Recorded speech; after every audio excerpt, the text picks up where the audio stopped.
এটা দেখে মনে হচ্ছে এটা কি? এটা হচ্ছে কচুর বড়া। আজকে আমরা তৈরি করব একটা দারুণ রেসিপি।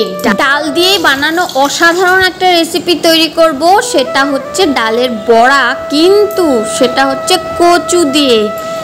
এখন সবার আগে আমরা কিছুটা মসুরির ডাল ভিজিয়ে বেটে নিচ্ছি সুন্দর করে। একদম খুব একটা মিহি করব না, একটু চাকড়া চাকড়া থাকলে ভালো হয়, কারণ বেশি মিহি করলে কিন্তু বড়াটা খেতে অতটা টেস্ট লাগবে না। সেই জন্য মিক্সিতে করলাম না, পাটাতেই বেটে নিলাম।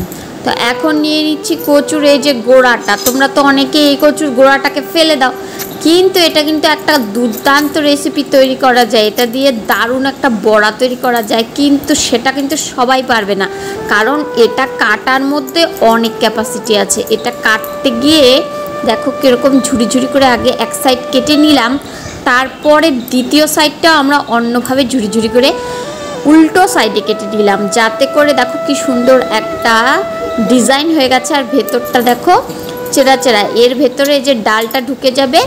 তো এখন আমরা এই যে কচুগুলোকে নুন হলুদ মাখিয়ে রাখছি কিছুক্ষণ। এটা কিন্তু কাঁচা কচু, হয়তো ভাববে গলায় ধরবে, কিন্তু একটুকু বিশ্বাস করো গলায় ধরবে না। তোমরা বাড়িতে এরকম করে বানিয়ে খেয়েও দারুণ লাগে। দেখো কি সুন্দর ঝুড়ি ঝুড়ি হয়েছে।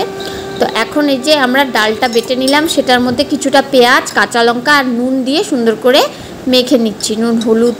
এখন এই যে আমরা কচুটা কেটেছি সেটা এই ডাল আর পেঁয়াজ বাটাটার মধ্যে চুবিয়ে সুন্দর করে ভেজে নিলে আমাদের কচুর বড়া একদম রেডি হয়ে যাবে। আর ছাকা তেলে ভাজলে মচমচে হবে, প্রচণ্ড ভালো। আমি যদিও অল্প তেল দিলাম, তোমরা চাইলে ছাকা তেলেও ভেজে নিতে পারো। তো এখন দেখো কি সুন্দর লাল লাল কালার চলে এসছে। এইরকম গরম গরম কচুর বড়ার সাথে গরম গরম ভাত হলে ব্যাস জমে যাবে।